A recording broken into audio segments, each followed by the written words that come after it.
Welcome everybody. It is Tuesday and you are in the kitchen cooking with Evey.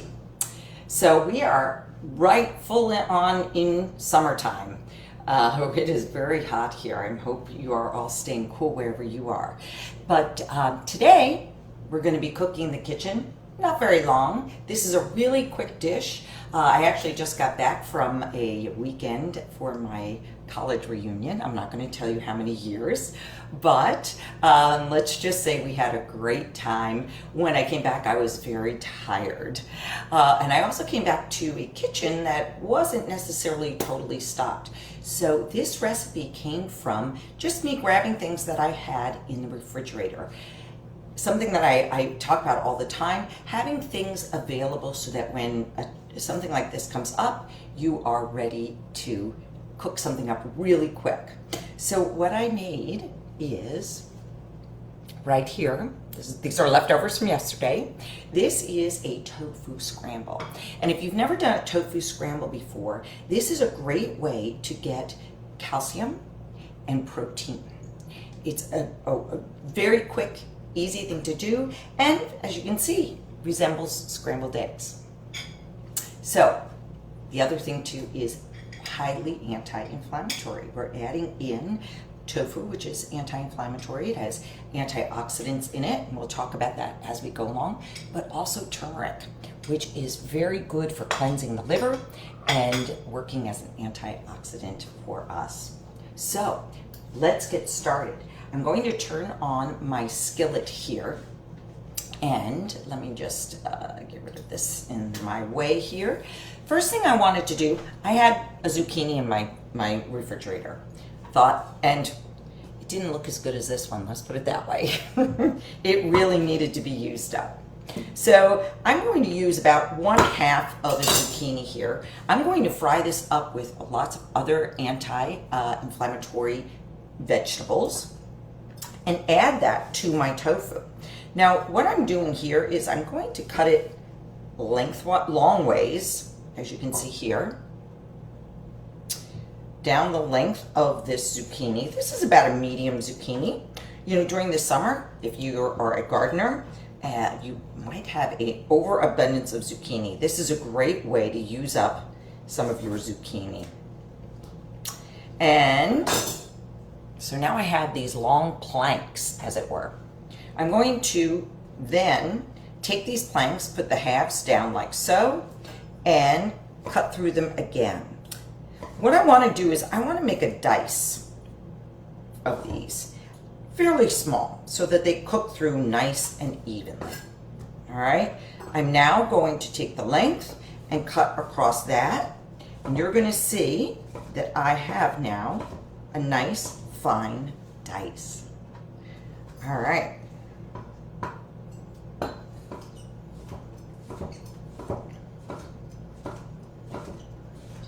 Okay, and there you have it. So we have nice diced up zucchini. I'm just going to put this to the side for a moment because another ingredient that I wanted to do is add a little bit of flavor to it. And it so happens that in my garden, I have a friend, thank you Judy, who gave me some Egyptian walking onion bulbs. And this is what they look like. So when I came home, they were, probably about 2.5 feet tall already. I cut some down and I thought I would add some of these in. These kind of have a flavor, a cross between maybe a little bit garlicky and onions as well. So what I'm doing is I'm going to take the tops off of these.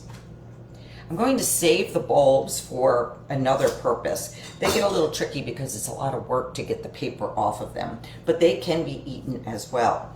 But I can also use this stem. Now the stem is a little bit tougher, but I know I'm going to be cooking this, so I'm going to slice this up much like I would a scallion and fry it up. Saute, I should say, because it's not really frying, it's a lower temperature. And I can really smell that wonderful, almost like maybe more like a scallion in flavor. These on the top are much more tender, almost like chives. That's what I wanted to say. They really do have a chive-like flavor. So here I am. Now I have 2 of my first ingredients. I'm going to turn I have a skillet here that is heating up quite nicely. Let's see how hot it is. I'm going to use avocado oil here. You could use olive oil for this. You can use cooking olive oil, which is you can heat at a little bit hotter temperature. But avocado oil actually has a higher smoking point than olive oil. So this is also very good for cooking. I can see that this is very hot. I'm going to take it off for a minute, just so to cool down a little bit. Sometimes when I'm using this skillet, this stovetop here, I'm not quite sure what I'm going to get. Either it's too cold or too hot. That's why I usually, when I'm on my own, cook on my own stove. But this way I don't have to turn my back to you all the time. So, all right, let's let this guy cool down a little bit. It's hot. I love working with the cast iron skillet because things brown so nicely when you're working with that. All right, let's see how we're doing. We're going to add some oil. I'm adding about a tablespoon of oil here. And I'm going to let that heat up a little bit. And then I'm going to add in, right away, I'm going to add in both, woo, yeah, that is hot. I'm going to add in both my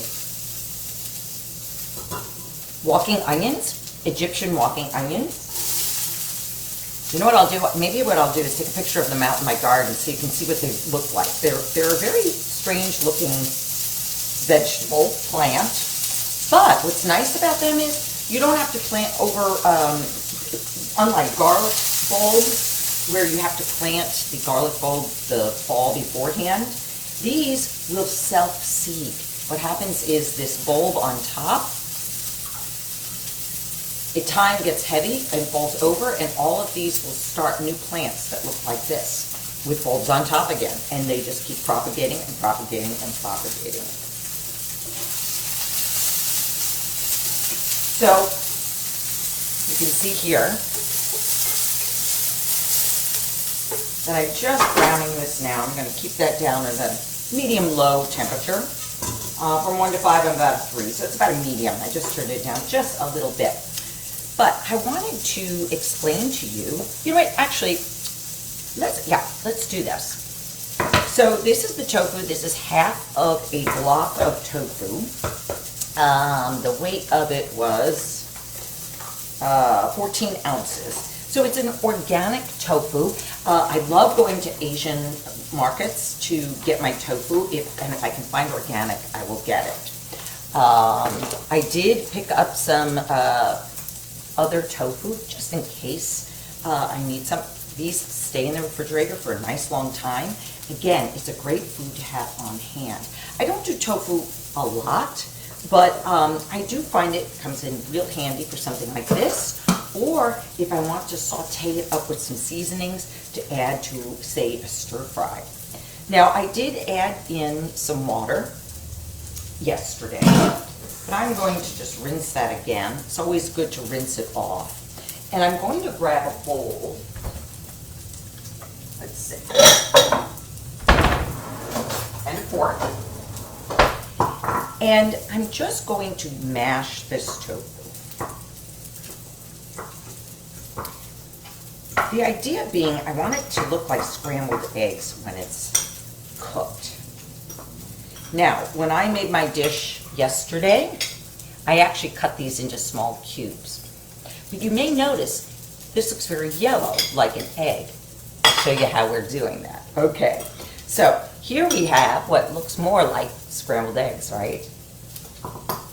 So I'm going to add that in a moment. Let me just give this a stir. I'm going to boost that up. Oh, we're getting some nice browned bits on our zucchini. But I do want to cook it down a little bit so it softens. So I'm going to give it a moment more.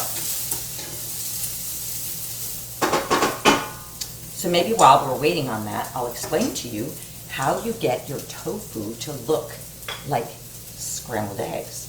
And you can see here, look at all the colors that are in there. Always good. I always talk about eating the rainbow and adding in colors.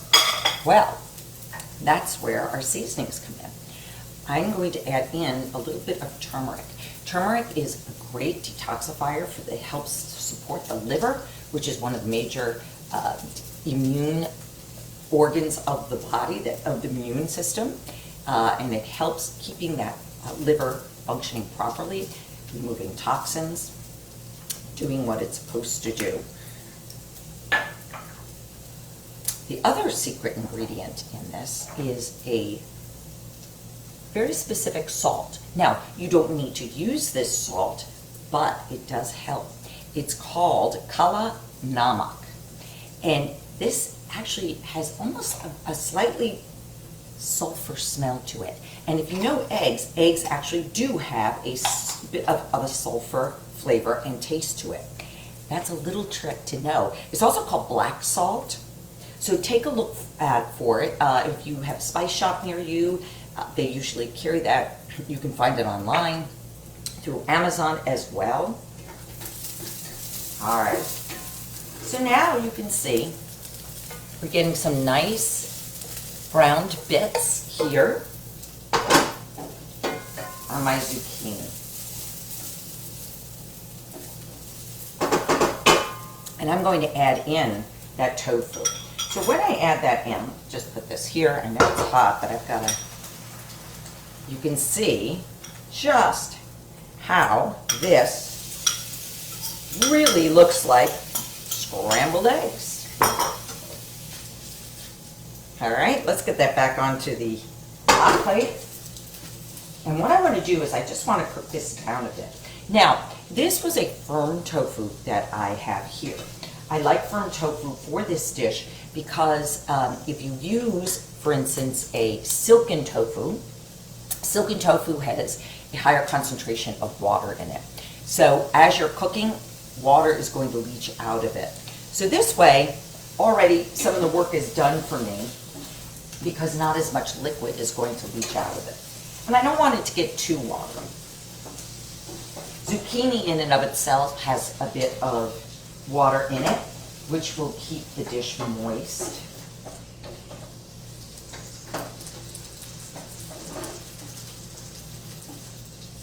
All right, so now we're cooking this up. All right. So over the weekend I talked about how it's great to have foods that are in your refrigerator. I didn't mention tofu, but tofu could be one of those that are really good to have around. As I mentioned, if it's not opened, it will keep for a good long time.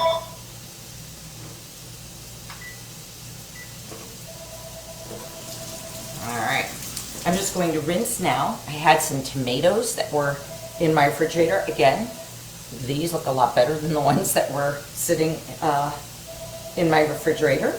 Now, typically, I don't put tomatoes into the refrigerator. It tends to sap them of their flavor, change their texture a little bit. I used about 4. I'm going to add one more in. It adds color, it adds texture, but more importantly, it adds more of those very important antioxidants. In this case, tomatoes have lycopene, which this time of year is very good because lycopene helps protect our skin from the damaging rays of the sun. Has vitamin C, which is good for our immune system. Now I'm going to add in those tomatoes right there. And as those tomatoes are cooking, I'm going to add in that turmeric that I told you about. Now, I don't typically measure things out. I'm thinking I'll probably add anywhere from a half teaspoon. So I'll measure this out, half teaspoon. I may end up adding more in. I add turmeric to foods whenever I can because it is so good for us. And a little trick, whenever you're cooking with turmeric, add in a little bit of ground pepper. because the pepper helps, and this is black pepper, the pepper helps absorb the turmeric. Turmeric is not absorbed into the body very easily.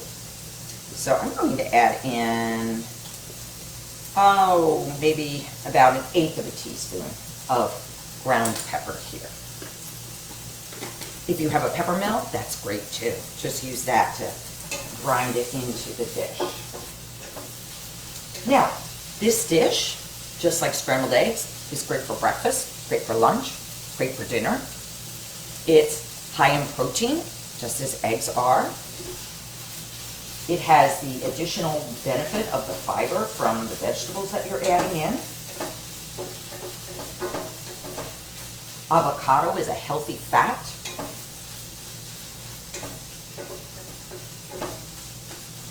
And I find this dish so satisfying. You know, I'm not a vegetarian. I do try to add in a lot of fruits and vegetables into my diet, but I find this very satisfying. So I now added in, I need to add in my salt. Now I found with the black salt, it's very fine, it's powder, almost powdery. I find that I need to add in a little bit more than I might of a regular kosher salt or sea salt. I'm going to add in about 1/4 of a teaspoon just to start. I think I added in about 1/2 teaspoon last time. And I'm going to give it a stir. I don't know why that is, whether it contains more, different components that maybe dilute the sodium, but immediately I'm getting kind of that sulfury, eggy smell. And it's not overpowering. When you eat it, it doesn't taste sulfury. It just tastes more eggy.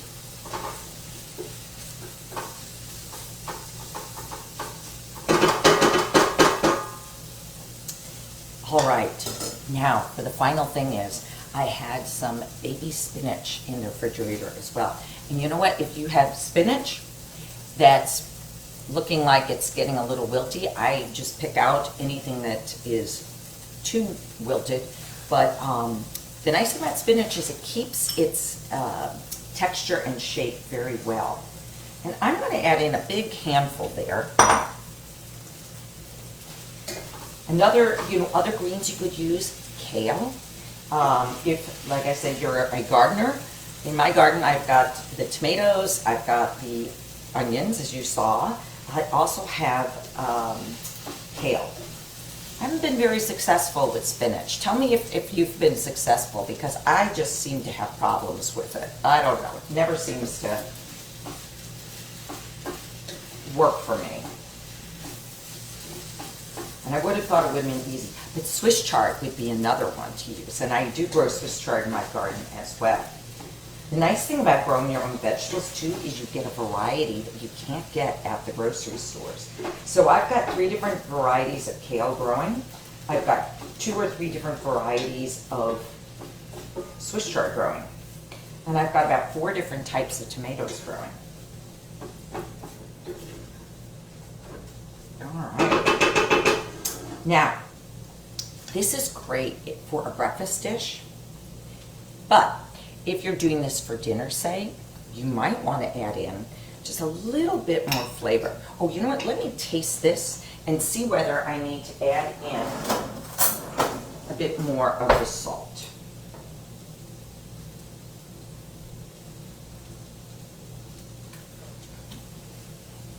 No, I think this is really good. Pardon me for talking with my mouth full. That's good. Now you might find as a leftover, sometimes the flavors kind of mellow out a little bit. You might find yourself wanting to add a little bit more of that black salt. If you're adding regular salt, just be careful not to over salt it, because I think the black salt, you can use a little bit more than a regular sea salt. Typically I use it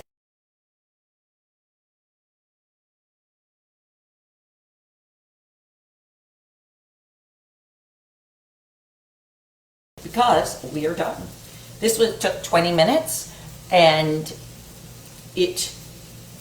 And I was talking in between, so it probably would have taken less time. And I know when I was cooking it yesterday, I was very hungry, so I made it up pretty quickly. So let's take a look. I'm going to bring out a plate. All right.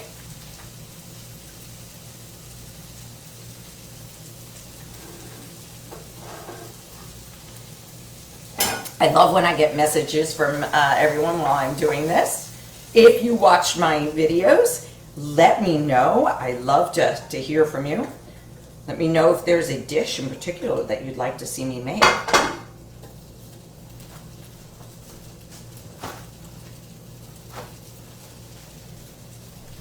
All right. So here we have our finished dish. Look at that. Oh, isn't that beautiful? Look at all those colors.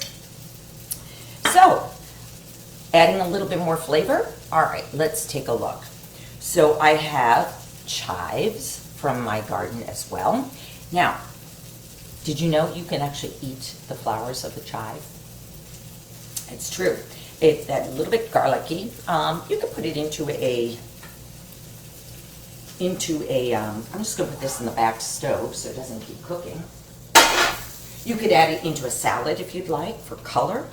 But mostly as a garnish, it's nice. I'm going to add in these chives, give it a little additional flavor. Now, as I said, if this was a dinner dish, I would just sprinkle a little bit of garlic on it, and it just gives a pop of color, which is fabulous. I think we could all agree that morning we're not really going for garlic. Now, if you like garlic in the morning, that's fine too. Good thing about cooking your own breakfast, you can do whatever you want. All right. So about 3 chive stems here. I'm just going to sprinkle that over my plate.